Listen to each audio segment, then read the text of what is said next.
ঋতু মাথাটা নিচু করেই বলল, আমি আপনাকে খুশিতেই রাখব। সঞ্জয় এবার ঋতুকে নিজের কাছে টেনে নিয়ে এসে বলে, আচ্ছা, খুশিতে কি করে রাখতে হয় তুমি জানো? গল্পবাড়ি অডিও ভয়েস চ্যানেলে আজকে গল্পের নাম পাত্রী বদল। যারা নিয়মিত আমাদের গল্পগুলো শোনেন, ভালো লাগে আর এখনও সাবস্ক্রাইব করেনি, অবশ্যই এক্ষুনি সাবস্ক্রাইব করে রাখুন। মদের বারে বসে মদ খাচ্ছিল সঞ্জয়। 5 বছর আগে পর্যন্ত মদের গন্ধ সহ্য করতে পারত না, কিন্তু এখন রাত হলেই মদ খেতেই হবে ওকে। সঞ্জয় একটা মেয়েকে খুব ভালোবাসত, মেয়েটাও তখন ওকে ভালোবাসত, সেটাই তো ওর মনে হয়েছিল তখন। কিন্তু হঠাৎ একদিন সঞ্জয়ের গার্লফ্রেন্ড গায়েব হয়ে যায়। কী কারণ সঞ্জয় আজও জানতে পারেনি। 5 বছরেও সঞ্জয় তাকে ভুলতে পারেনি। এখন যে বারে মদ খাচ্ছে সেটাতে 2 বছর আসছে। মদ খেতে খেতে যতক্ষণ না বেসামাল অবস্থা হবে ততক্ষণ সঞ্জয় মদ খাওয়া বন্ধ করে না। ঋতু ওই বারেই কাজ করে। অনেকক্ষণ থেকে সঞ্জয়ের দিকে দেখছিল ঋতু। জানে সঞ্জয়ের বাড়ি যাওয়ার সময় ওকেই লাগবে, ওকেই রোজ সঞ্জয়কে গাড়ি অবধি পৌঁছে দেওয়ার কাজটা করতে হয়। এই 2 বছরে ঋতু সঞ্জয়ের সম্বন্ধে এতটুকু জানে, সঞ্জয় যতই মদ খাক চরিত্র খারাপ কখনো হয়নি, কোনো মেয়ের সাথে কখনো খারাপ কিছু করেনি।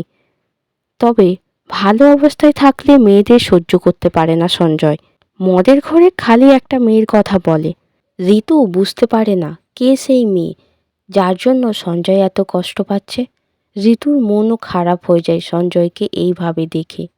আজ সঞ্জয়কে গাড়ি অবধি নিয়ে যাওয়ার সময় ঋতু বলল, আপনাকে অনেক দিন ধরে একটা কথা বলবো বলে ভাবছি।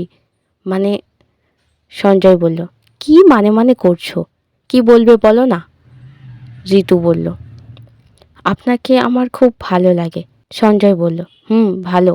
তারপর সঞ্জয় নিজের গাড়িতে উঠতে যাবে, সেই সময় ঋতু সঞ্জয়ের হাতটা ধরে বলে, না মানে আমি আপনাকে বিয়ে করতে চাই। সঞ্জয় এবার ঋতুর দিকে ঘুরে তাকিয়ে ভালো করে দেখে ঋতুর মুখটা। ঋতু আর সঞ্জয়ের চোখের দিকে তাকাতে পারল না, মাথাটা নিচু করে নিল। সঞ্জয় বলল, তোমার মাথার ঠিক আছে তো? কি জানো আমার ব্যাপারে? না আমি জানি তোমার ব্যাপারে। ঋতু মাথাটা নিচু করেই বলল, আমি আপনাকে খুশিতেই রাখব। সঞ্জয় এবার ঋতুকে নিজের কাছে টেনে নিয়ে এসে বলে, আচ্ছা, খুশিতে কি করে রাখতে হয় তুমি জানো? তাহলে দেখাও আমাকে। ঋতু বলল, এখানে? সঞ্জয় দৃঢ় মুখে বলে, এখানেই। ঋতু সঞ্জয়ের কাছে গিয়ে ওর গালে একটা কিস করে। সঞ্জয় এবার ঠাট্টার হাসি হেসে বলল, বাচ্চা ভোলানোর কিস করছো? এতে আমার কি হবে? ঋতু বলল, তাহলে? সঞ্জয় ঋতুর মুখটা 2 হাত দিয়ে আলতো করে ধরে একটা কিস করল। তারপর বলল, এইভাবে বোঝাতে হয়। ঋতু ভয়ে সরে গেল সঞ্জয়ের কাছ থেকে। সঞ্জয়ও হাসতে হাসতে নিজের গাড়িতে উঠে পড়ে। তারপর বাড়ি চলে আসে। সঞ্জয় পরের দিন রাতে আবার ওই বারে যায়, কিন্তু সেখানে ঋতু ছিল না। সঞ্জয়ের তাতে কিছু যায় আসে না। এইভাবে 7 দিন কেটে যায়, ঋতুর খোঁজ নেই ওই বারে। বাড়ির অন্য মেয়েদের থেকে বেশি কিছু জানতে পারেনি সঞ্জয়, হয়তো জানার চেষ্টা করেনি। সঞ্জয় ওর ভাই ও মা বাবার সাথে মেয়ে দেখতে যায় কদিন পর।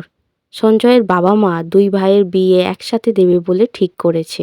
সঞ্জয়ের জন্য যে মেয়েটা বাবা মা ঠিক করেছে সেই মেয়েটার খুড়তুতো একটা বোন আছে, তার সাথেই সঞ্জয়ের ভাইয়ের বিয়ে হবে। যদি 2 ভাইয়ের মেয়ে পছন্দ হয়। সঞ্জয়রা মেয়ের বাড়িতে গিয়ে একটা ঘরে বসল। প্রথম যে মেয়েটা ঘরে ঢুকলো তার সাথেই সঞ্জয়ের বিয়ে ঠিক হয়েছে। ওর নাম প্রীতি। প্রীতিকে দেখে সঞ্জয় উঠে দাঁড়ালো, ওর চোখ বিস্ফারিত। প্রীতি হলো ওর সেই গার্লফ্রেন্ড যে ওকে কিছু না বলেই হঠাৎ গায়েব হয়ে গিয়েছিল, যাকে সঞ্জয় এতদিন খুঁজেছে। কিন্তু আজ প্রীতিকে দেখে সঞ্জয়ের মুখে হাসি ফুটল না, বরং রাগ হলো। সেই মুহূর্তে ঘর থেকে বার হয়ে যাচ্ছিল, হঠাৎ ঋতুকে ঘরে ঢুকতে দেখে সঞ্জয় থেমে যায়। তার মানে ঋতুর সাথেই ওর ভাই বিজয়ের বিয়ে ঠিক করেছে বাবা মা। প্রীতির বাবা বলে, এই হলো আমার ভাইয়ের মেয়ে ঋতু। ওর বাবা মা 2 বছর আগে মারা গিয়েছে। এখন ও অনাথই বলতে পারেন। আমাদের সাথেই থাকে এখন। তাই ওর বিয়েটা দিতে পারলে আমরাও বাঁচি। ঋতু চুপ করে দাঁড়িয়েছিল। সঞ্জয়কে দেখে একবার চমকে গিয়েছিল, কিন্তু কোনো কথা বলল না। সঞ্জয়ের বাবা বলল, সঞ্জয়, বিজয়, তোমাদের মেয়ে পছন্দ তো বলো, আমি পাকা কথা বলে দিই তাহলে। বিজয় বলল, হ্যাঁ, আমার পছন্দ, আমি রাজি। সঞ্জয় বলল, আমি রাজি নয়, আর বিজয়কেও ঋতুর সাথে বিয়ে করতে দেব না। সঞ্জয়ের বাবা এবার রেগে বলল, কিন্তু কেন? সঞ্জয় বলল, প্রীতি একটা ধোঁকেবাজ মেয়ে। 5 বছর আগে ওর সাথে আমার রিলেশন ছিল। আমায় কিছু না বলেই হঠাৎ করে একদিন আমার সাথে যোগাযোগ বন্ধ করে দেয়।